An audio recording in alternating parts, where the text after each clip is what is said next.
And welcome back, everybody. We are here. It's been a long time since we did our last Q&A. And you know what? Like I said in the video announcing it, they're fun. They're fun. Q&As are fun. It's just fun to just answer random questions from here, now and then about whatever. Again, I don't do this live, so what I would encourage you to do if you want to follow along is just go to that video I posted about a week ago, be a week today now, and just click on there. Obviously, mute the mute the sound on there so you're not pause the video so you're not getting like double audio. And just follow along with the questions that are being asked. I'm just going from top to bottom, and we'll just start in just a second. As always, I'm customarily drinking a lovely glass of Lagavulin 16. Drink responsibly, kids. Let me rephrase that. Drink responsibly in general. Kids, don't touch alcohol until you're at least 21. Hey, if you're that's Domino, my dog, just being like, yum, yum, yum. I'm gonna lick myself all the while. As long as my Uncle Brent is here, keeping me company, we're good. So, let's just get into this. Starting off from, and by the way, I'm not going to say the ads because I don't know why YouTube decided to do this. Do the ads. By the way, I was tempted to have at least some portion of the screen up, but YouTube did change the. I mean, I guess in theory I could move the screen there because YouTube, at least from the way I'm perceiving it, changed their layout. So now all the comments are on the side instead of underneath, and all your extra videos are there. So, I mean, I could, in theory, do it. Maybe for the next one, I'll try that. For right now, we'll do it the old-fashioned way. So, hey, from Luke Zilla, 1519, ask the question. Here's a question. If you could bring back any old TV show, which one would it be?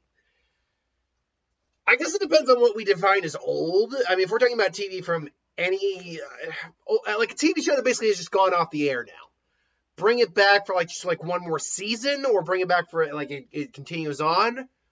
That's a good question. I asked my girlfriend a couple of these questions, and she said Ripley's Believe It or Not. That was a great. I'm like, that's a good one. I'd go for Ripley's Believe It or Not. I'd like at least one more season, like an epilogue mini season of House MD, which is I loved House MD. I owned the entire series. So House MD, I'd do at least one more epilogue season. Old TV show apart from that, something I watched. Lucifer. I'd bring Lucifer back for at least one more season. And again, this is depending on what we define as old. If we're going back to like say the 2000s to 90s or beyond that, ooh, was there anything I was really watching at that time that I would really like to see come back? They did basically brought back that 70s show as that 90s show. So I mean that kind of isn't that doesn't need to be answered. Is there any old TV show I used to watch? No, I can't really think of anything that because as much as I watched TV, I watched a lot of cartoons as a kid, and then I moved on to like actual live action series. If they could work it out with the actors, I wouldn't mind another Charlie Sheen season of Two and a Half Men because I fell off Two and a Half Men right after they got rid of Charlie Sheen. Which, to be fair, it's fair. Charlie Sheen deserved to be fired for his antics. He did. The guy was the highest paid actor in TV history twice over because he also had Sin City, if I'm not mistaken. And apparently, it all kind of went downhill with his divorce from Denise Richards, which, yeah, I believe they were married at the time. Yeah, and he apparently, and I remember like interviews where they said that he still came, he was still professional, but it was clear that kind of made him relapse. He was in and out of rehab for a while. Man, if anything else, even if I didn't see Return of it, I'd like to see an alternate world where he didn't go downhill and that show continued on with him. I would have loved to have seen that, honestly. To be fair, the writing in the last two seasons of the Charlie Sheen era were a little weaker than my favorite seasons are probably seasons 1 through 3, maybe 4. Then, and all the rest of the seasons are still good, but they do start to lean more into bad writing for Alan, although that means it's fun when Alan gets just thrashed by life.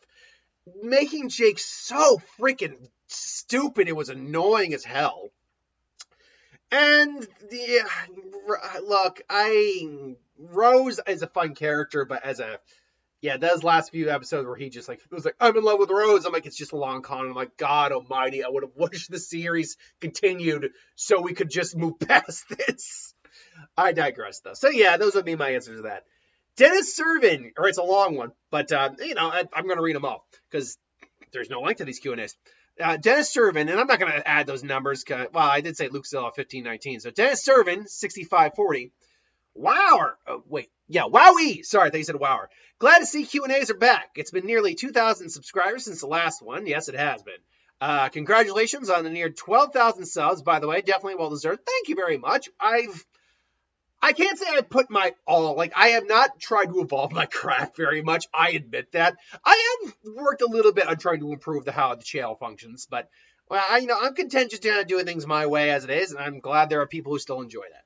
Before I give you my questions, I need to say a few things. I admire you a ton for your dedication to your channel. Thank you very much. You do this for fun, but you keep going, doing videos nearly every single day. I do.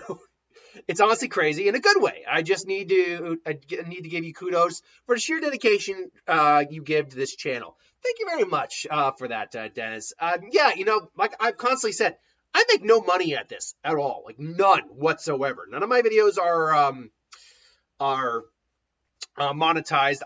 Mark is the one who needs to pick this. Mark's the one who controls that. He's just so busy with his own life and his own job that he just has never gotten around to really doing that, even when he says he has. And I don't blame him. His life is busy. He drives trucks for a living. He's a milk hauler, so he's up early, has a long day, so he's tired throughout most of the day. So I don't when he gets home, so I don't blame him at all.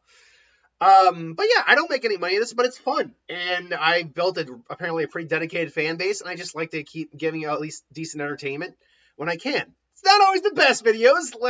Yesterday's Hood was an example of that one, but I appreciate the people who still enjoy it. Since the last Q&A, I've given your oldest videos a watch. So I also need to say that the three of you, Mark and your girlfriend, were really cool. I really like your chemistry, and it was really cool seeing how it started. Thanks for that. It's flattering you think that. Sam, ironically, Mark's current girlfriend is actually named Sam as well, but Sammy was actually not my girlfriend. She was Mark's girlfriend. I mean, it's flattered. She was a very nice girl. There was just a falling out with her and Mark, and so unfortunately, people drift apart, and it is what it is. But no, she was actually Mark's girlfriend, not mine. But I'm flattered you'd say that. She just the reason she joined me for a good couple of reviews is simply because Mark was working at those times, but she could join me for movies, so that's why she was there. Anyways, on with the questions, and you gave at least 8. So, okay. Who is your favorite Digidestined? Can be from any Digimon series. Ooh, that's a good one. I mean, if we're talking about the Digidestined, let's be very clear. If we're talking about the Digidestined themselves, not the Digimon that is their Digipartner, I would say,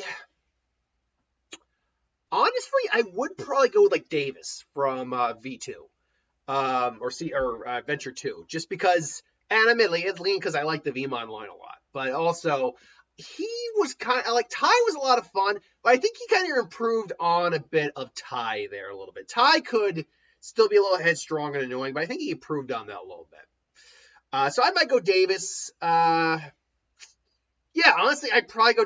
That being said, I might go, and I can't remember the lead who had a Goonimon, but the lead guy from Adventure 4. Frontier, I liked him too. And the guy who was Lobomon. I can't remember any of the season. I watched season 4 like almost religiously though. Like it was on in the morning before school, so it was what I was watching. Okay, who's your favorite Blade Breaker from Kai, Tyson, Ray, Max, or Kenny? In descending order, from who I like the most to who I like the least. It would be Ray, Kai, Tyson, Kenny, and then Max. Now, I do not hate any of these characters. I actually like, and by the way, technically speaking, you forgot Daichi on that. Daichi would have been the very bottom of the list. That one I actively don't like Daichi. He's just too annoying. But Ray is my number 1, because of even though Dragoon is technically I like the design of Dragoon more. Drigger is just really cool. He's got a great design. He's actually very mature. He's not like too goofy. And I also had a Drigger Blade, but I lost it for years ago. But I had a legit Drigger Beyblade back in the day. I'm like, yeah, Drigger. Kai is still badass though. He's got great design. He's the quiet badass, owner, but who ultimately comes around in the end. Tyson though, Tyson's just clutch. You gotta like Tyson. And Dragoon, I think, is the best designed of the four main bit beasts. Max, I just felt was a little too chipper for me. Like he's just not even chipper to a degree. He almost comes off a little oblivious at points to what's kind of going on. At least when we first meet him. And I just don't like Drasil that much, I'm going to be honest. His Beyblades, though, are pretty good. Like the Beyblade he has when they're going up against the Blitzkrieg boys in the end of the first season. That was a good Beyblade. Sorry, I bet Kenny was number one. Kenny for that. Kenny is only really a Blade Breaker in the final season. He's, so he's not, and even then, he's the tech guy, and he's fun as the tech guy. Yeah, I like him as the side character. So yeah, like I said, Ray, Kai, Tyson, Kenny, Max.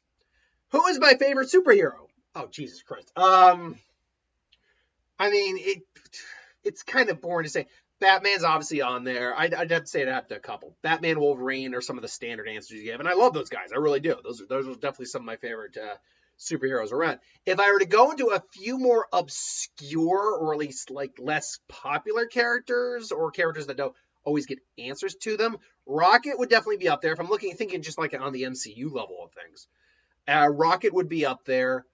Doctor Strange, even in the comics, I'm a big Doctor Strange fan. If I go on the DC side of things, I'll be honest.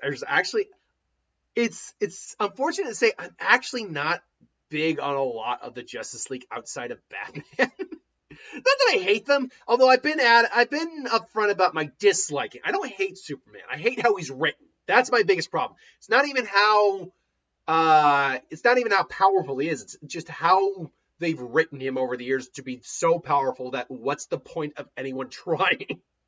That's the thing. Otherwise, I do like the Flash. I like Wonder Woman. I like Green Lantern. Cyborg's kind of cool. Martian Manhunter's fun. But honestly, Constantine would be another one. I like John Constantine a lot. So that would be some of mine. And he's not even technically a superhero. When do you think you'll start the My Hero Academia What Ifs? I'm loving the Naruto One for All series, and it just makes me so excited for when you start My Hero Academia. Very good question. I've often said it's changed. The answer's changed over the years. I did want to try to wait till the series was almost done before I even started one because the series is still ongoing. Even now, it's still ongoing. So if I start a My Hero What If right now and I get to the point in the series we're at in the manga and it's still not over yet, then I'm like, okay, now things got to be on hold until we go ahead a couple more chapters. And it doesn't help that Horikoshi unfortunately has health issues. So there's gaps between, you might get 2 or 3 chapters in a row, and then there's a gap week or 2 gap weeks. So I would say, because apparently the series is very much coming to a close and maybe in the remainder of the year, probably start expecting, I'm assuming they come up in the listing, mind you, the suggestions, expect it maybe around June to July, assuming the series is near wrapping up at that point.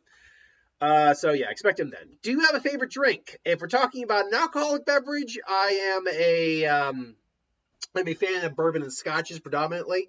Although I'll make any mixed drink really. I'm not a big tequila guy, but yeah. But if we're talking about just beverages in general, from a soda perspective, I'm a Sprite lover. Although ginger ale I drink because I have acid reflux, and it's pretty decent for acid reflux, and it's refreshing.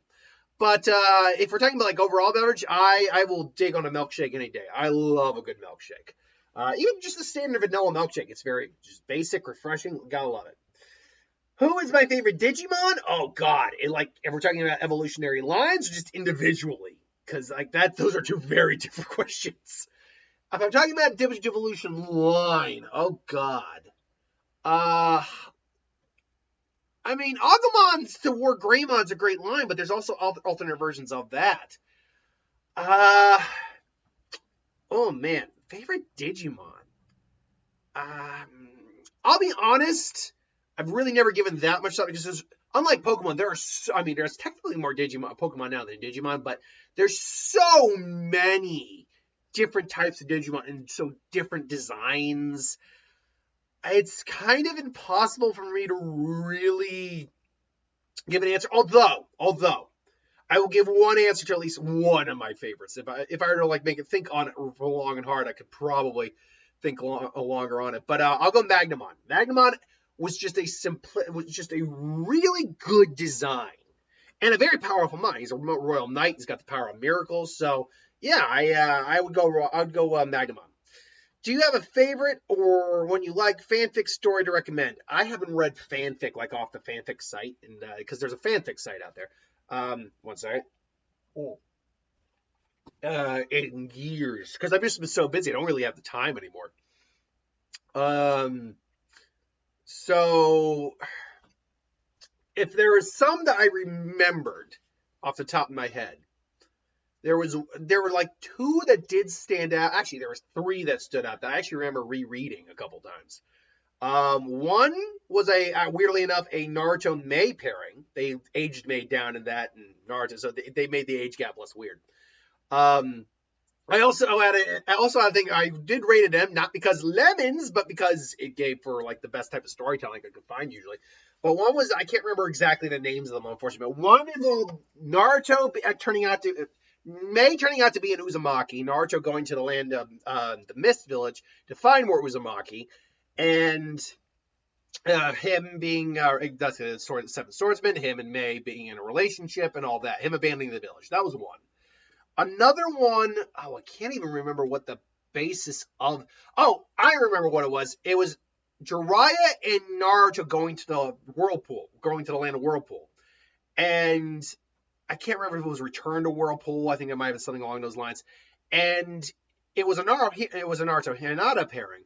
But it was actually giving good story focus to both Sakura, to Sasuke, and to Naruto. It was really well balanced. The last one was a much more fanfic one, which involved Naruto getting a sword, where he could, and getting divine energy and summoning dragons. So, but that was a really fun one. I enjoyed that one too. So yeah, those would have been a couple. Unfortunately, I just can't remember their names. And then the last question you asked is, this is only the second person to ask, but this was a long one. And to end it, do you have a special memory that never fails to make you smile? Like mine is when I passed my driver's license.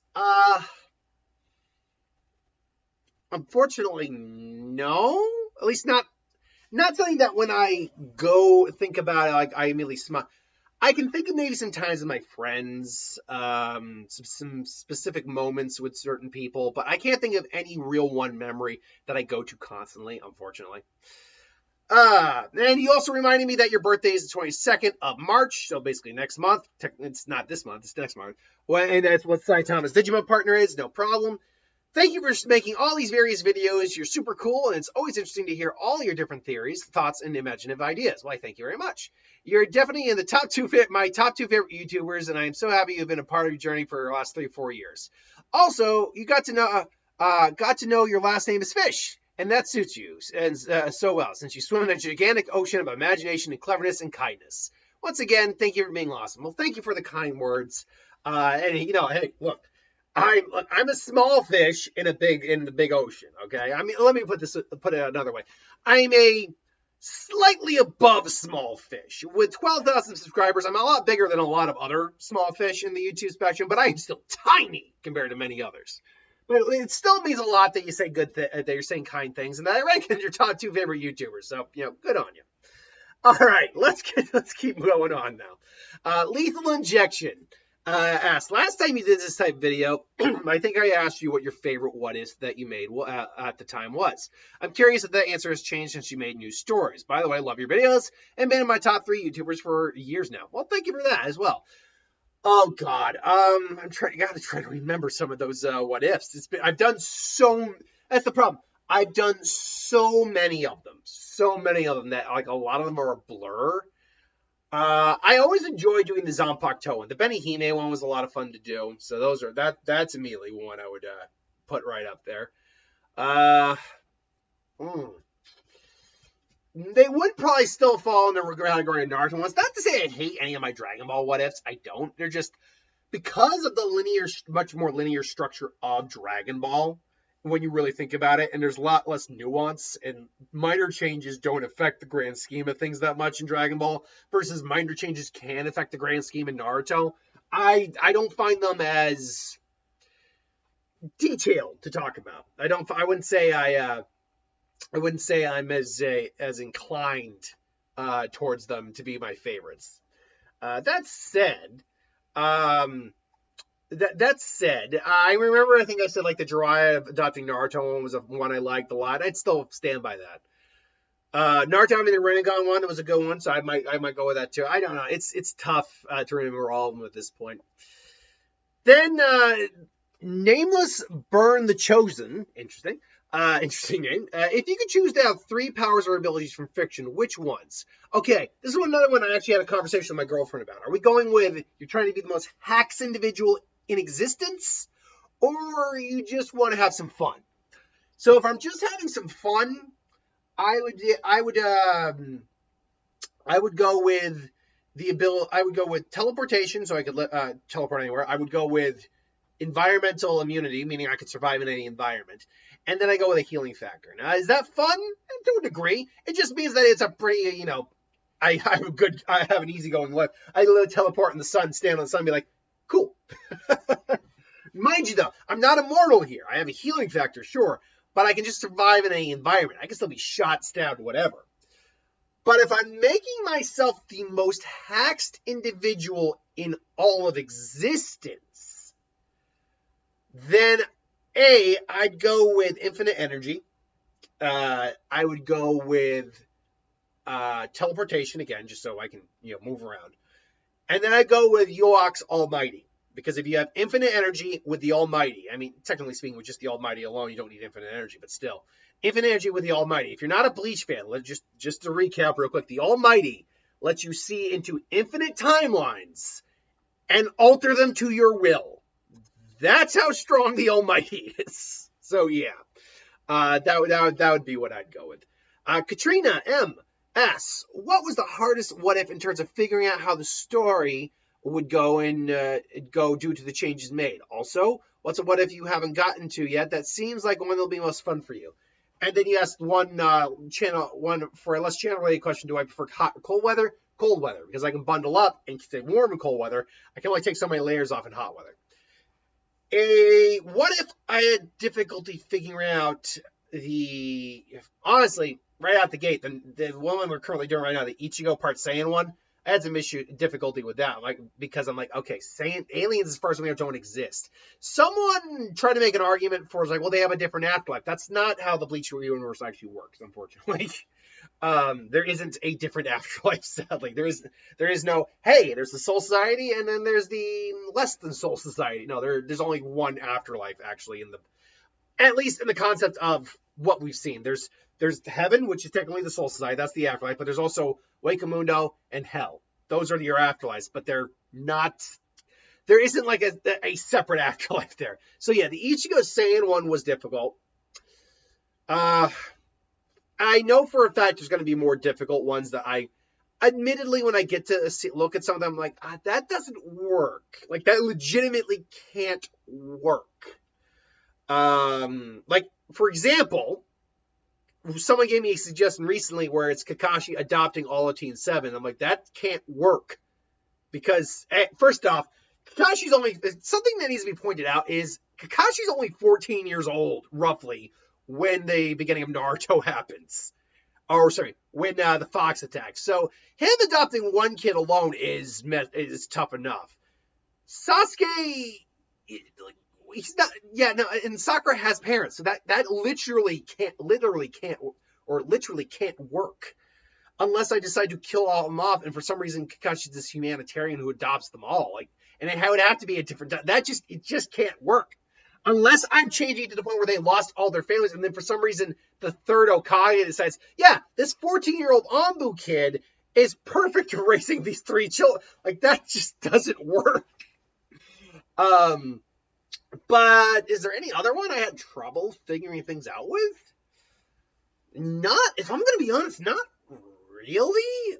Most of the other Naruto what ifs on their own are pretty, yeah, like, have points in their series where it makes sense that the change can happen.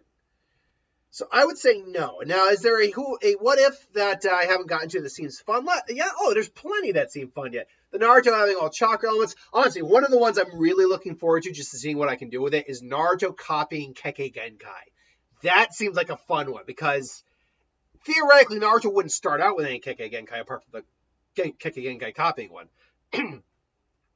In theory, maybe he saw Byakugan or a Sharingan at one point, but as far as we can tell, Naruto never did because he was surprised by both. But the minute that he sees it, like it's gonna go off as soon as he sees it. It also should be noted that he wouldn't be able to counter Kekkei Tota because those are different. Anyway, I digress. So, yeah, there you go, Katrina. Parker Smith, I'm happy you'll be doing these more often. I always thought they were fun, as did I. That's why I decided to go back to doing them. Keep up the good work and great videos. Question 1 through 8.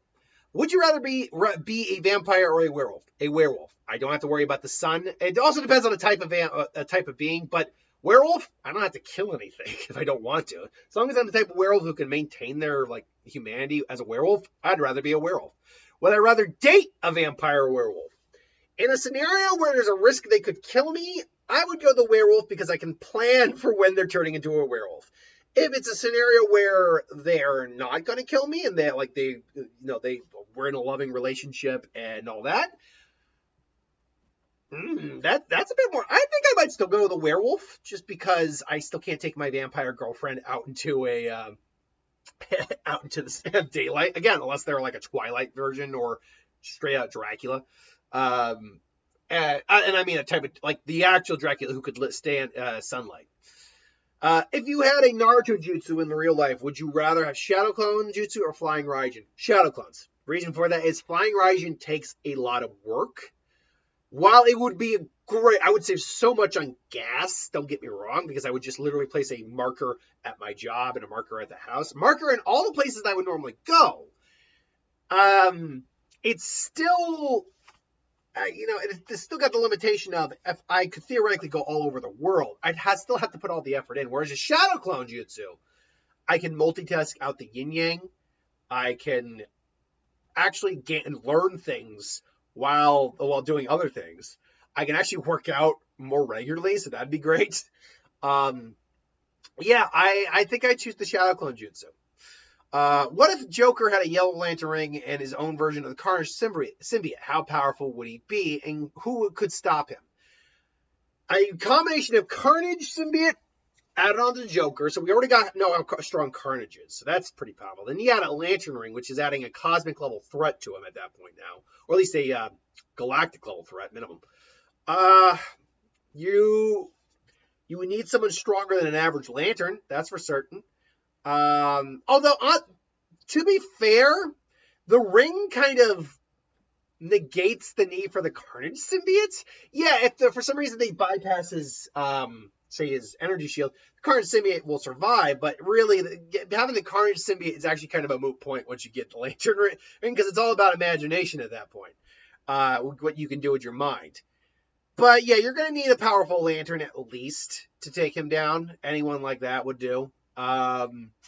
Superman, that's an obvious question. You're talking about individuals on Lantern level to be able to take him down because he isn't he's as powerful as he would be. He's not anywhere near infallible by any stretch of the means. So yeah, I'd say you're needing at least a high Lantern level individual. MCU Captain America with Thor's hammer versus Captain America without Thor's hammer. MCU Captain America with Thor's hammer versus comics Captain America without Thor's hammer. That's going to go to the MCU Captain America. It's just because even though, yes, comic Captain America is arguably the stronger version of Captain America and more skilled, all that, he can only do so much against Thor's hammer. And it's still Captain America, so these guys are going to be able to kind of figure each other out, but one has Thor's hammer. So, yeah, I'm going with the MCU Cap.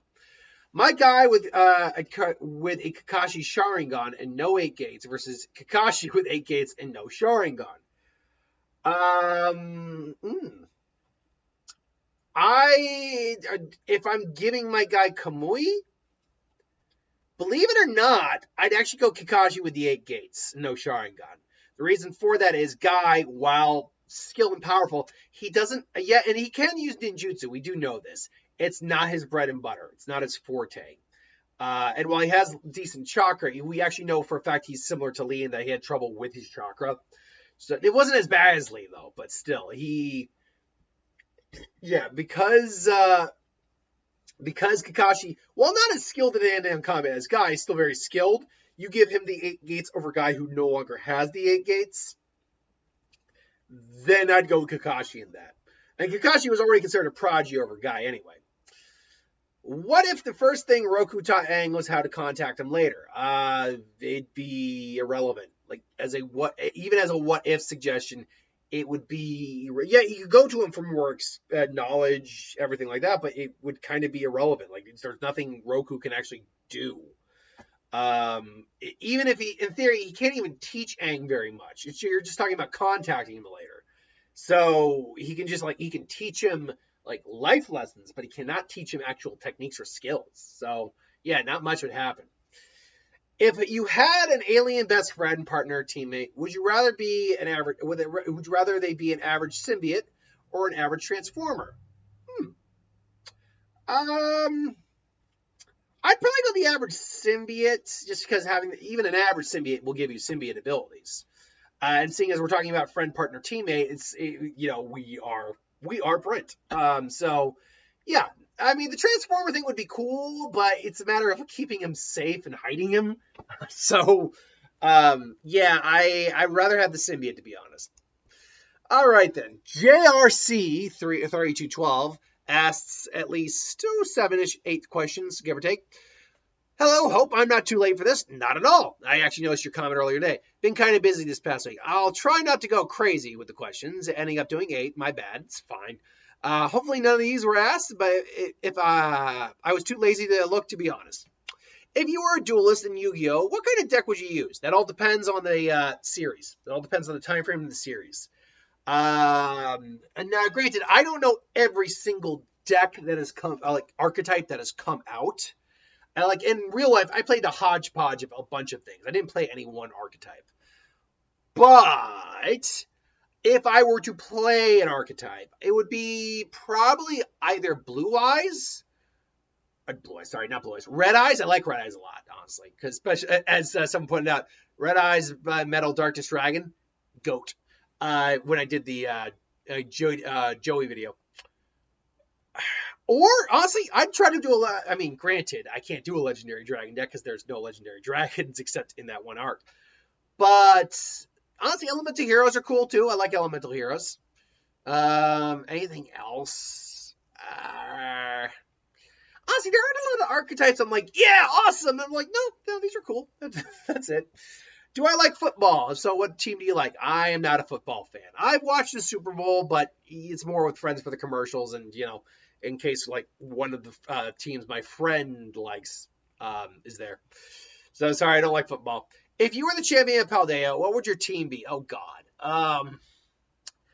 See, that's a bit much more of a loaded question because now we got the Indigo Disc and the Teal Mask. So we got an much more expansive roster. I'll say I would probably have a Metagross on my team because Metagross are badass. I'd go Annihilate. I would go Toxtricity. I would Volcarona. I might have King Gambit on there because that his ability is really powerful. And Milotic. I put Milotic. Those would be my Paldea teams, or my Paldea champion team. And notice I only put one pseudo legendary on that team. Between Marvel and DC, which one do you like more? Probably Marvel. Comic wise, I think I like a lot more of their characters. There's the characters, obviously, I love both, but I like more of those characters. In terms of the films, they've had a better track record overall. So I love DC. They make good movies. They have good writing. They have some good stories, but I would probably go Marvel. If you had the chance to meet any anime character, who would you want to meet and why? Assuming we're not going to some weird perverted fantasy answer here, obviously no. Although honestly, give me Yoruichi. It's like, hello, Miss Yoruichi. I have a hall pass today. My girlfriend gave me a hall pass, Miss Yoruichi. But no. If I were to meet an anime character, it's kind of like asking if you're going to meet a movie star. That's like it'd be cool to meet them, but I don't know what I'd really say to them or why I'd want to meet them, really. I guess Urahara would be fun to chill around for a day with because he's a pretty lax guy. Are there any Dragon Ball movie characters you want revamped in the Dragon Ball Super? And if so, who are they? Okay, that's not a bad one. We know Broly's been revamped. Dragon Ball movie characters. Let me just go down the list real quick. Lord Slug, no. Garlic Jr., no. Wheelo, no.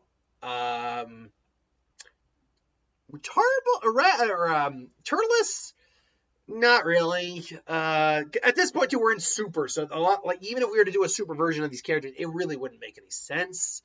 Cooler, at this point, because we got Frieza Black now, there's no point in Cooler. The Space Pirate Bojack. Bojack, maybe. Bojack's an option. Honestly, it would probably be Janemba. I think Janemba's the one that could still work in Super if you're updating him. Hirudegarn, no, I wouldn't go Hirudegarn either, just because he's just a giant kaiju monster. So yeah, what if Null was in the DC universe? How would he scale? Well, obviously the what if I'll probably write down at another point.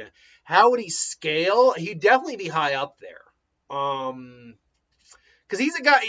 Null is a guy at his peak who's a threat to someone like Galactus, Celestials and Galactus. Well, to Celestials minimum, we know he literally just butchered Celestials, who are roughly equivalent to someone like Galactus. Although Galactus at his peak is still stronger. We're talking about a guy who is somewhere in the neighborhood of a high, beyond Celestial to low Galactus, if not a threat to Galactus. So how does he scale? Honestly, because of his existence, where he comes from, I think it's like the font of darkness or whatever. He comes from the primordial darkness that came before the universe. He's immortal. He can't die legitimately. Like, he can be defeated, his body destroyed, but he'll always come back on some level eventually. That's why he had to be sealed away. I'd say he's not. I would not say he's as strong as Darkseid, but he's someone who could pose a threat to Darkseid. And again, we're talking at his peak, mind you. So I'd say he's someone who could pose a threat to Darkseid. And that's a powerful individual. But again, we're maxing Null out. How are you doing? How's life treating you? I am okay. Life's been a little hit and miss now and then, but it's a hit and miss for everyone. I don't have one issue with the bank, but I got sorted out. I'm like, holy crap! But no, everything's fine. So thanks for asking. And that was about it for the questions. I think doing a Q&A every 2 months is a good idea. Keep up the good work. I like the idea too of every 2 months. It means I'm not going to have to kill myself every month doing this. So there's that. Let's see here. Sponder Spider Cow. Great name. Hey, I recently found your channel through a recommendation on What Are Their Bankai series. I love it. Yeah, I'm thinking of maybe revisiting that and re-upping some of my predictions. Or theories, but that's just a thought. So, what is your personal favorite Zanpakuto, or maybe there are, or maybe something that you would have? Sorry, what would be your personal favorite Zanpakuto, or maybe something that you would have loved to have seen, or love to see? My three favorite Zanpakuto, not characters, mind you, but Zanpakuto, Benihime. It's one of the only ones I actually have. I actually really like Ichimonji, Ichibei Zanpakuto, which manipulates, literally controls names in darkness. And Katen Kyokatsui. I like the dual blade scimitar. I love the idea of children's games. It's just a really cool Zanpakuto. Since you mentioned an example of the question that can be answered, example of questions that can be answered, what's my favorite food? If we're talking about dessert, cinnamon rolls. I love cinnamon rolls. If we're talking about like just my favorite meal, I'm a seafood guy. I don't necessarily have a true favorite meal, although like put a bushel of crabs in me, and that bushel of crabs will be gone in less than 30 minutes. Um, but I love seafood, absolutely love it. Sheridan Road. In the early chapters of Naruto, Sarutobi used the crystal ball to observe Naruto. Yeah, he did. How do you think it actually works? Does it only show the Jinchuriki, or is it used by the Hokage to view all Konoha? Why isn't the crystal ball constantly used by an assistant, but to the Hokage at least, or either functionally? And why do we never see Tsunade use the crystal ball in either functionality? All right, it's a good question too, because Kishimoto's never answered the question. How do I think it actually works? I most likely it has to do with his chakra, in my theory anyway. It has to do with his chakra control, and basically, I have a feeling the ball itself is special in that it's probably connected to the village. So anything within the village, as long as he knows how to focus in on it, like mentally he thinks about what he's looking for and he can find it, I think that's kind of how it works. Does it only show the Jinchuriki, or is it used by the Hokage to view all Konoha? My guess is it could be used by all of to view Konoha, because I never heard anything that says it's only used to view Jinchuriki. The only time we even see it is when he's when he's looking at Naruto, spying on Naruto with Konohamaru. That's the only time we actually ever see him use it. So, I mean, to be fair, I think you saw it when I used it to see that Naruto had beaten Mizuki and checked in Aruka. But as far as I know, he could probably look on anyone, really. I mean, there's nothing to say. I don't think there's anything to say he can't. Why isn't the ball consistently used by the assistant of the Hokage, at least in either functionality? And probably because Kishimoto just forgot about the crystal ball, to be honest. It might also be something where it's attuned to the Hokage's chakra. If you want an in-universe answer, it might be just it's attuned to him. It can only be attuned to maybe one person. But if you want the probably real answer, he probably forgot about the damn crystal ball. And again, why do we never see Tsunade using it? Again, he probably forgot about the damn crystal ball. Or she never figured out how it actually worked. Like, he didn't pass on the information on how it worked. I think that was probably like an in-universe answer. 2, due to retcons and Shippuden, it is almost a fanfic of the original series. To a degree, part one was the rough draft Kishimoto never got around to fixing. That's actually, I'll be honest, that's probably a little bit of a better answer. As most of your Naruto would cover the entire story of Naruto, how do you decide which of the two similar but distant continuities to use? That's a good question. Because Sheridan's been a long-time viewer, and we haven't always agreed on how the video should always, how the scenario should play out. But we respect each other's opinions, which is how it really should be. You can have disagreements, but respect each other's opinions. How do I decide basically how to affect, how does the what if, the change, affect both continuities? And how do I make that choice? I basically look at it from the standpoint of, okay, I gotta think long term to some degree. I always do. But like, for instance, characters like Danzo, which let's be very honest with everyone right now who's a Naruto fan, he did not exist in part 1. Kishimoto did not create him, the idea of it in part 1. He clearly created him in part 2, and he was there the whole time. Sure he was. But in terms of the canon, technically he was. He just wasn't doing anything. Probably because Sarutobi was around, so he was actually keeping a tighter leash on Danzo at the time. If you want it, even though Danzo still got away with creating the root underneath Hokage's the nose, and he was still, defying the village, even though he was like thinking he was helping the village, which you weren't. You're an idiot. You're just fooling yourself. But yeah, my in-world answer to that would be that Sarutobi was able to keep him on a shorter leash. And by the time Tsunade was inducted, Naruto left pretty shortly after Tsunade was inducted. So he wouldn't have had any real time to try to manipulate Naruto. But in terms of how I choose it, I have to think long term, at least to some minor degree, like where I think the story is probably going to end up, or at least where characters in the original that in part 2 that weren't in the original are going to show up. Now, is there, if there's logical reason, for example, for say like Danzo, we're using Danzo as an example here, to show up in part 1 for whatever reason, I will do that. If I can think of a way to do that effectively and make sense for the story, I will do that. But at the same time, I'm really just trying to focus on the story to story aspects of, or the not even the chapter to chapter per se, the where I'm at the moment. Like I always have an idea of where I'm going, where I'm going to be, but I'm mostly like I'm trying not to contradict the story where it doesn't need to be contradicted. It's hard. It is difficult because, like I said, like with characters like Danzo, like with the clear, let's be honest, the other clear retcon of Itachi not being evil, which, let's be honest, people loved Itachi. I think that's why he decided, oh no, Itachi's actually a good guy. That's another one. Hell, they retconned Pain's eyes for fuck's sake. If you actually remember in the original Naruto, when we see the leader of the Akatsuki, the Rinnegan did not look like it does. It was more like, I think, like 3 lines or like a dark ring in some other color. I can't remember exactly what it was. All I know is it did not look like the purple eyes we got.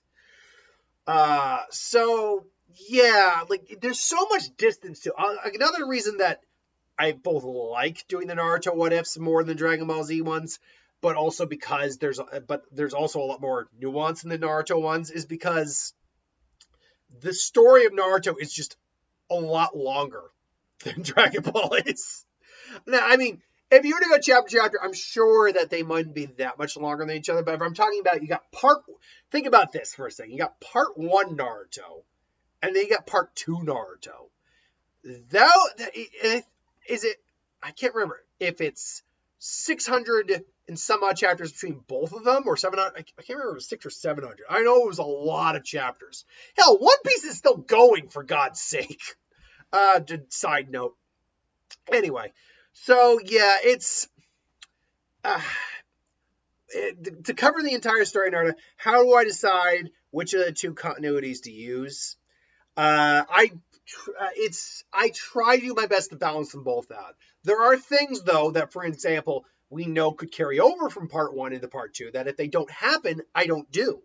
You've seen that, too, where, like, for example, if Sasuke does not go rogue, well, that changes up a giant chunk of Shippuden where Sasuke was rogue and doing his own thing. If Sasuke's still in the village and not wanting to go with Orochimaru, that changes a whole structure of the story up. So yeah, it's a touch and go, but I try to look at the change and think how is it gonna lead to different stories. I am going a bit like chapter by chapter occasionally, especially when it comes to certain things down the road. But I am trying to look at the long view as well. So it's a bit of an all over the place answer, but to be fair, it's a difficult question to kind of early answer. So from Carson Hunko. If you had to pick one devil fruit for One Piece, which would you pick? I mean, I believe it's the shake fruit, the Goro Mi, which is Whitebeard's old fruit. That's a pretty good fruit. That's considered to be one of the strongest devil fruits. I like the Pika Pika no Mi, turning into a thing of light. I'll be honest, I never, even with Gear 5, Joy Boy, I'm not a big fan of the Gomu no Mi. Not that I think it's bad or anything. I'm not a big One Piece guy to be general. But you know what? It'd be the Ua Ua no Mi. It would be Kaido's fruit. Because who doesn't want to be a fucking dragon? Page of Sun. Have you ever thought about making a series based on how strong broken characters you can make? Dennis Servant did actually answer that question too, by the way, where yes, I did one video. It got a decent amount of views, but not enough that I felt I needed to do another part of it anytime soon. It was the strongest version of Goku we could make. Now, I believe it might have been Page of the Sun or someone did ask me for the strongest version of Naruto that I believe is going to come later this March for their birthday. So that'll be the next chapter of that. I will look at characters and see. I'll look at characters and see if we can continue to do that series, which we certainly can. It's up to you guys. I mean, I already do. I already do Who Would Wins, What Ifs, movie reviews, though that one's a little bit more manageable. Pokemon videos. And those are just the main weekly ones. Then I have Lantern Corps and Zanpakuto, and then I rotate and do my Quirk series and my Digimon Partner series. I do 7 different series on this channel and 5 minimum weekly. So, and that's not even including when I got death battles going on. So I'm not saying I'm against doing those. I actually had a lot of fun doing the Goku build, and I'll do the Naruto one, and I'm sure people will enjoy that too. I'm just saying, don't expect it all the time. Jaden the Critic, longtime viewer, what's the best movie you only went to see as a request? As a request? That I honestly can't answer that question because I can't remember how many videos that were requested that I went to go see. So unfortunately, yeah, that's that one is not that one I can't answer. What's the worst movie you've ever seen as a request? To be honest, it would probably be. I mean, to be fair, Jaden, you're the one who gives me the most of the animated requests. And yes, I'm seeing Kung Fu Panda. Don't worry. I would actually say this: don't worry about any of the mainstream animated films. I will go see them. Don't worry about it. Now, if I don't end up catching one, then catch up with me on there. But yeah, don't worry about the animated ones. You know what it is? It'd probably be Paw Patrol. Because believe it or not, I don't think I saw Ugly Dolls as a request. I think it was the movie coming out that week. Paw Patrol, I was very open to skip. As bad as Paws of Fury is, and oh my god, Paws of Fury is bad. At least I could get some entertainment knowing, like, this is just Blazing fucking Saddles. What the hell? And so there's that. But yeah, Paw Patrol, while not technically as bad a movie as Paws of Fury, it's designed for such young audiences that it's not designed for me. So yeah, I'd say Paw Patrol on a request, mind you. So what was the first movie I ever saw more than once in theaters? Ooh, that's a good question. Believe it or not, I never, at least when my parents were taking me to the movies, never saw a movie more than once with my parents. When I started going on my own, probably the first Iron Man, I want to say. It's been a long time since I know I saw the first Iron Man multiple times. It might have been the first Iron Man. Iron Man came out before The Dark Knight, which I did also see multiple times. So yeah, it would be Iron Man. What's your opinion on the major animation studios? Disney, Pixar, DreamWorks, Illumination, Blue Sky, Sony Pictures Animation, Warner Brothers Animation, Group Artem, and Laika. I don't know who Group Artem is. I might know what they've done, but I've never heard of Group Artem. Not by name, anyway. So just going in order, Pixar, honestly, even their lackluster stuff like Lightyear, is still a decent movie. The only movies I think of them are just like stupid are like the Cars movies. And even then, like I saw Cars 3, I'm like, this really wasn't that bad. Just not my taste. Or like Planes, like come on. That's stupid. But generally Pixar is still top dog in terms of I think animation studios. I blame Chapek for basically devaluing him. Honestly, I've given Bob Chapek, the previous CEO of Disney, a lot of shit, and honestly, rightfully so, because he didn't know what he was doing, or he was an idiot. One of the two, or both. But yeah, he really hurt Pixar bad, which is a shame because we got things like Turning Red, which was a delightful little movie. Soul, which was great, from what I understand. I'm going by more what people said. Luca, which was a fine movie, and Elemental, which was fantastic, and really brought some good faith back to Disney. Now we got Inside Out 2 coming up, which hopefully is going to be great. DreamWorks, I don't think gets enough attention. I mean, they gave us the Shrek movies. Half of them are good. They gave, well, that's not true. Three quarters of them are good. The third one's, but the Shrek movies are great. Puss in Boots: The Last Wish is one of the best movies I've seen in recent years. That's how good Puss in Boots: The Last Wish is. You got the How to Train Your Dragons. And there are a couple other films that I can't remember off the top of my head. So yeah, DreamWorks, I love DreamWorks. I think they're actually probably the second best right behind Pixar. Then Illumination, they make fun movies. Illumination makes fun movies. Blue Sky, by the way, I believe is actually owned by someone. Is by one. I think they're owned by Disney now, aren't they? They're owned by someone. I can't remember. I think Blue Sky is owned by them. Blue Sky did like the Ice Age movies, Rio. Like they are not as good as Illumination. Sony Pictures doesn't do a lot, but they do things like say like the little Abominable Snowman movie that came out a while ago. That was pretty fun. Not the Little Feet movie, but the Abominable. That was a fun little movie. So Sony can make some good stuff. Don't forget too, Disney Pixar. Disney also has their own animation department too, which is where we got Raya and the Last Dragon, which was a good little movie. Not amazing, but I think good. And then Encanto, which I absolutely loved Encanto. So don't forget Disney Animation, which they do some great stuff as well. And by the way, that's also where Frozen comes from, which I'm middle of the road on Frozen. Don't hate it, don't love it. Warner Brothers Animation Group, I can't think of anything they've done recently, sadly, so I couldn't give you an answer to that.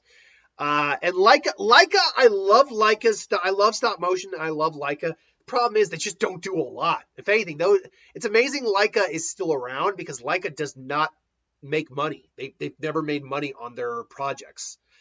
They did Kubo and Last String, Two Strings, which was fantastic. Oh, so good, Kubo and the Two Strings. What's your expectations and first impressions on all the major animated movies set for release this year? Well, to know that, I actually have to go and check what the animated movies set to release this year are. Give me 1 second. I know for a fact Inside Out 2 and Kung Fu Panda 4. Those are two automatic ones.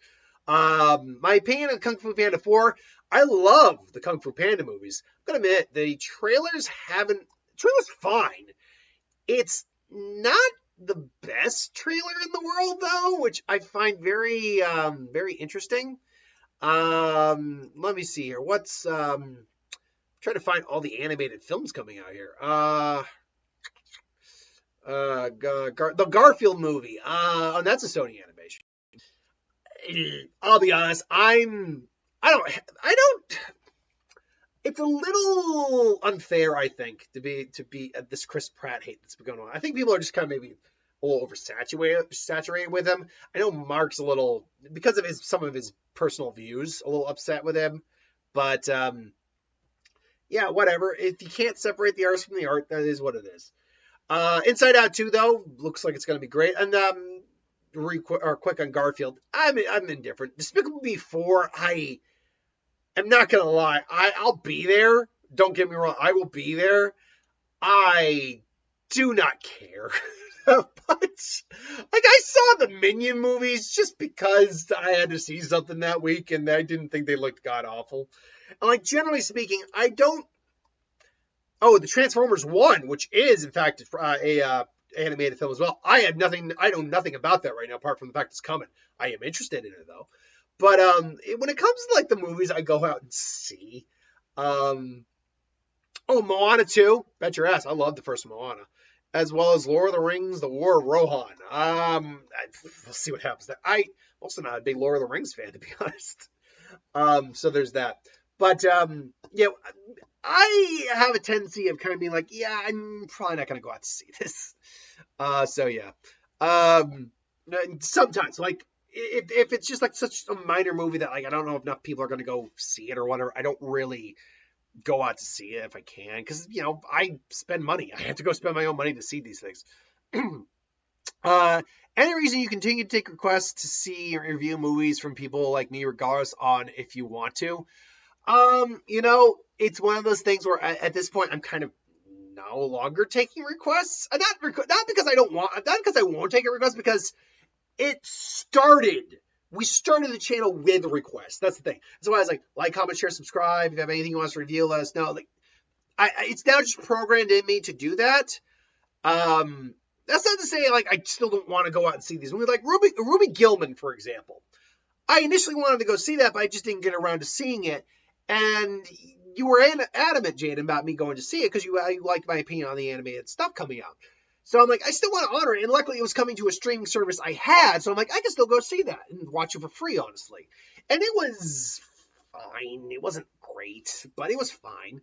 But the reason I still do it is because it's a part of, along with the request taking for, you know, what ifs, who would wins, all that. It's part of what kind of define the channel a little bit, is to take requests, do the requests, and make people feel like they're included in what happens in the channel on some level. So I think that's the reason I still do it. Is there any reason you don't hate me for some of the things I've requested? Because it's just your yeah, dude, it's nothing personal. You wanted me to see some of these things. I look, hate's a strong word, man. I don't hate any of my viewers at all. Like, even the people who don't like what I say, I don't hate you. I think we have differing opinions, and that's fine. Now, if you're saying something stupid, I won't hate you, but I will think you're stupid. For example, I mentioned this in the last video, but someone said when I was doing, I think it was the Spear and Fang Lantico, was like, you can totally tell this guy's reading off a computer, not a script, and something else. Not gonna lie, I kind of hate this guy. That is stupid. Your hate, first off, hate is such a strong word, and I mean it's a strong word to use, that first off, I don't think you really hate me. You might not like what I'm doing, and that's fine, but you don't really hate me. But if you do hate me, that's pathetic. I'm gonna be real with you. That's pathetic. You hate someone simply for the style of video they do. That's pathetic. There's many other things in this world right now that you can hate on legitimately and fairly. That's stupid. But in terms of just giving me a request, man, there's no hate behind it whatsoever. Because it's part of the channel. I will willingly, even without request, go see shit movies, because those movies can be fun to review. And I want to give, I can't, to be a decent, critic, I'm not a critic, obviously, but a reviewer at least, you have to do good and the bad. You have to give as many things as possible a chance. So I don't begrudge you at all for the stuff you've requested. You've never requested anything god-awful in my mind. No, don't get me wrong. I'm pretty sure when I've seen the request, I may have reacted like, oh, God, but okay, I'll go see it. I haven't reacted like that, but I don't hate you for it or anything like that.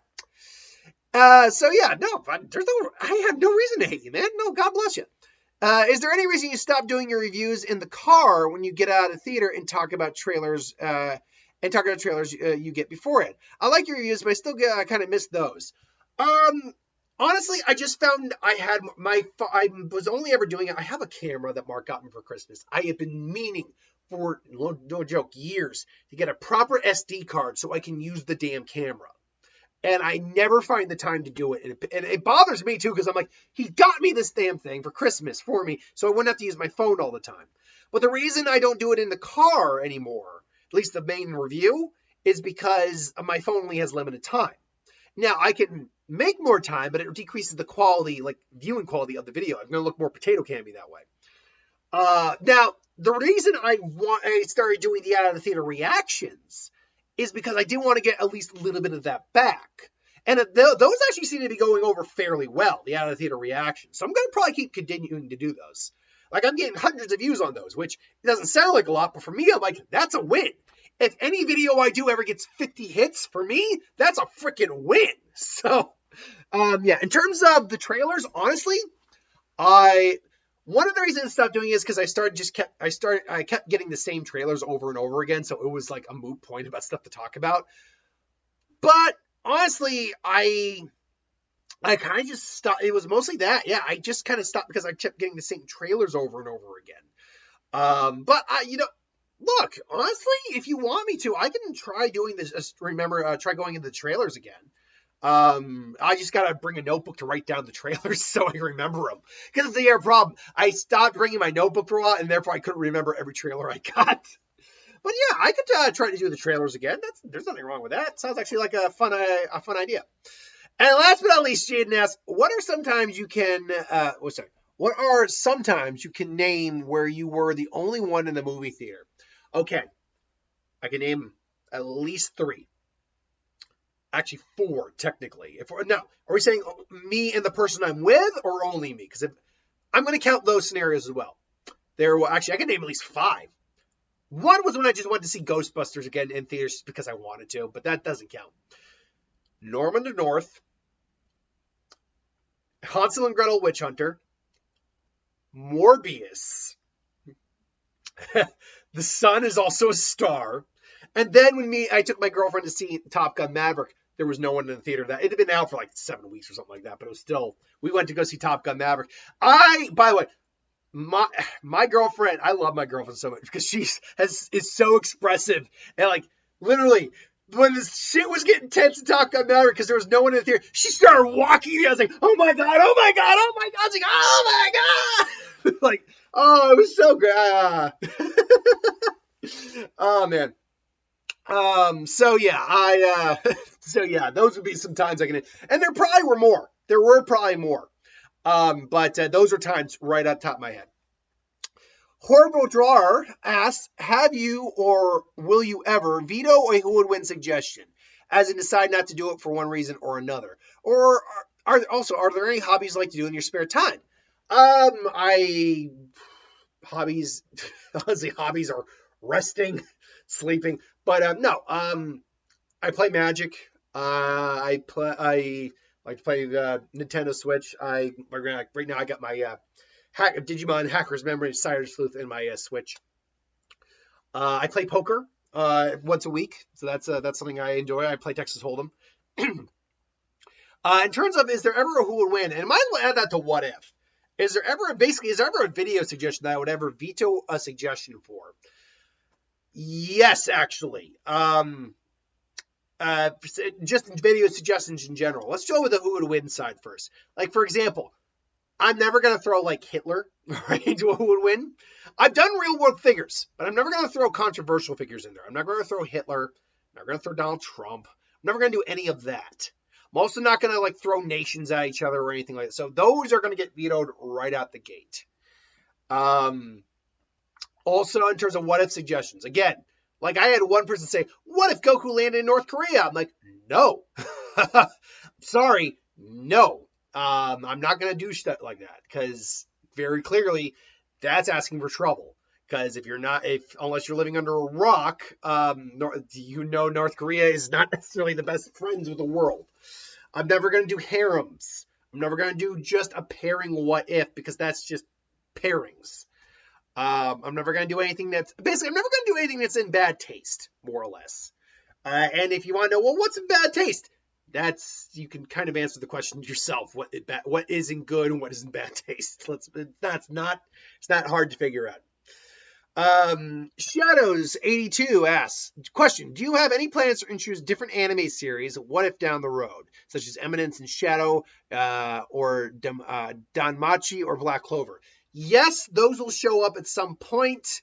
It's just a matter of getting through them, really, getting through the suggestions. Again, I have a book, a literal notebook that thick with probably at least got thousands of pages, and at least 3/4 of it is filled up. So, like, to be honest, I could do this till the day I die and still probably never get through all the suggestions. SR Varus, is there any series you want to do a what if for, but never get asked for? Never get asked for? That's a good question. Never get asked for. Honestly, not really. I've literally taken so many requests at this point that I think every series that I would want to talk about is in there somewhere. And then obviously you gave a bunch of what ifs. Obviously I'm not going to do these long term, but what if Naruto characters had domain expansions? Hypothetically, if we're talking about every character, well, then the Naruto world is just getting completely screwy.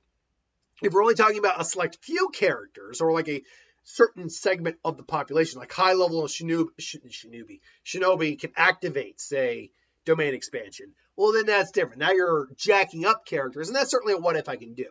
What if Kakashi had the 6 eyes and Limitless? 6 eyes and Limitless, well, you add Sharingan on there, Kakashi becomes possibly the most hacks motherfucker in the entire... Limitless is literally one of the most... I assume Limitless, by the way, is the same. I believe that's the Infinity ability that Gojo has, right? Because 6 eyes, I know he has, so I think that's what's called Limitless. Because Limitless in the right series is one of the most hacks abilities there freaking is. Like, end all be like, I don't know. I don't know how many people could even do anything against Limitless in the Naruto world, to be honest. Even like Genjutsu doesn't really work on Gojo because he's constantly refreshing his brain. So it would work temporarily, and then he snaps right out of it. But yeah, he might become one of the most broken efforts in Naruto because the Six Eyes allows him to really like pinpoint his chakra usage in that case. So the use of the Sharingan wearing him down is now a very minor issue. What if Tonbo Tobitake had the Six Eyes Limitless? It's a little of a joke. What if, as this character this is the character Gojo is actually inspired by, despite the common belief it's being Kakashi. Tombo is from Naruto. He's kind of forgettable. I don't know. I'll be honest. I don't even know who this character is. What if Sasori turned good?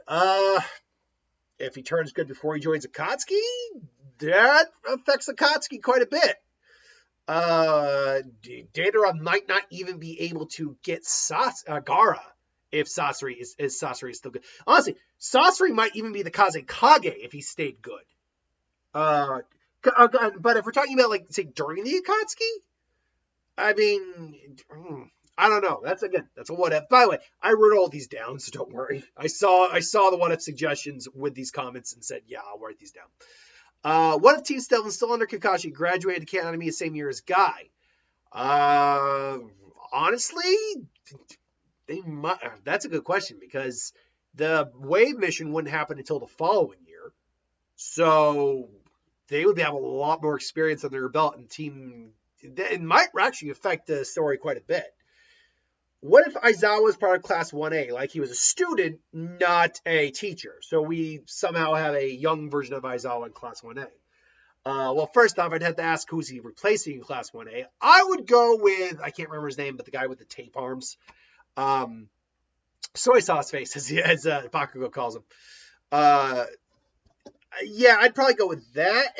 And honestly, unless he's got his capture cloth, Aizawa, yeah, he can shut down people's quirks, which is impressive, and then getting close. But I don't know. It's a good question. I don't know exactly. James Riley, any series you would never do what ifs for? Any hentais? Not going to do that, obviously, like I said. I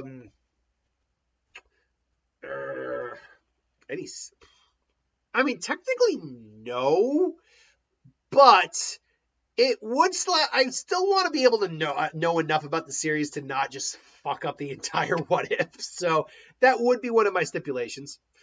So Insane Namekian Namekaioshin asks, what ifs do you want to redo?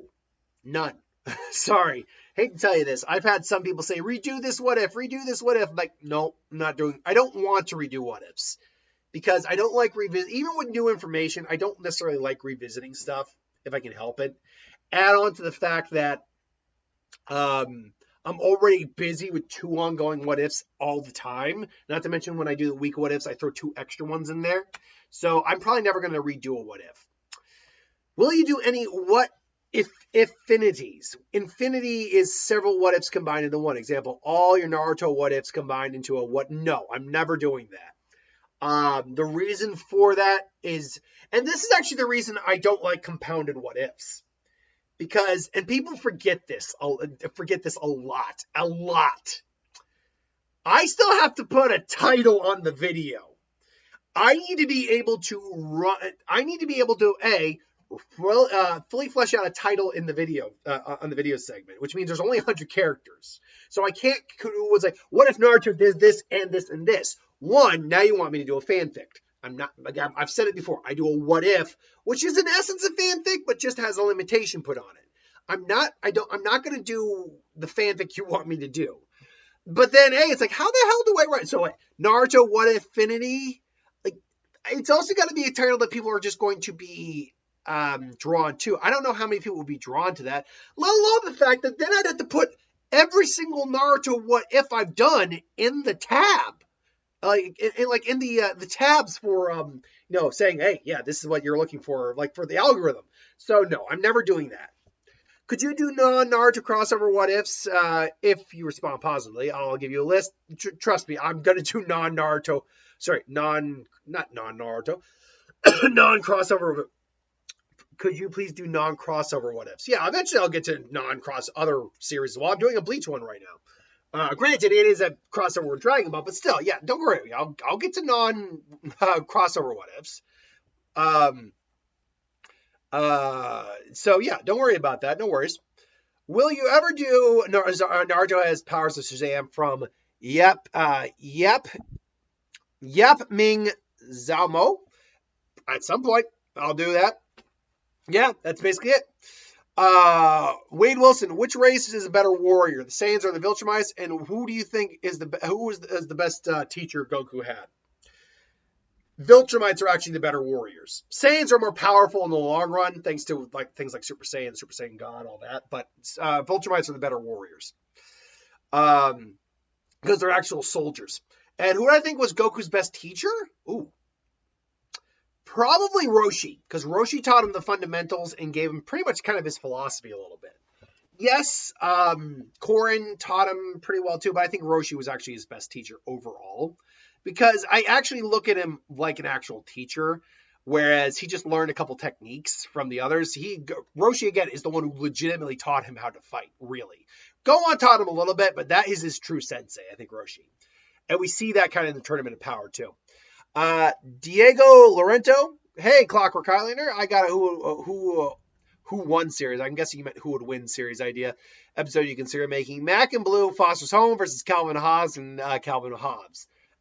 Here's a fan-made Death Battle fan trailer, which you did not post. If I were to say who I think wins, probably Mac and Blue, just because we've actually seen more, think words here. We've seen more Toon Force from them, so there's that. Noble Chief, I've got 5 questions right now. 1, comic book character plots or manga plots? Characters and plots. Which do I like more? I would probably say from characters, I'd probably go comics. From plots, I'd go manga, because manga is just one ongoing story versus all the stories in comics. Comics get so convoluted. Are you a Marvel or DC fan? I am both. I lean a little bit more on the Marvel side, but I am both. Favorite team in T-Show? Probably the one from the early 2000s where Shredder was actually like a Krang species. That one. Your thoughts on Death Note? Never really cared for it that much. I don't hate it, just not a big, just never cared that much. And if DC Universe had a Fantastic Four team, who would it be? Who would its members be? Oh, God. There's one character called Damage, I believe, who's kind of like their version of Hulk. So that would probably be one. DC already has their Fantastic Four. It's called the Doom Patrol. Sorry, it took me a second to realize, no, they have their Fantastic Four. It's the Doom Patrol. Yeah, so, because they have Robot Man is more or less the thing. Then you got your Mr. Fantastic, your Johnny Storm-esque character, and your Sue Storm X characters. So yeah, you got that. King of Shaw just said this was interesting. Diego Laurento, Q&A, question mark. How old are you, question mark? Are you saying that it's a Q&A? How old am I for using that term? I'm not sure what you meant by the Q&A with the question mark on there. You seem like confused that I'm doing Q&A. But how old am I? I'm 34. I'm still a young, strawberry young man. No, don't get me wrong. Life's hit me a little harder now. Like, I can't do some of the things I used to do. But, I'm 34.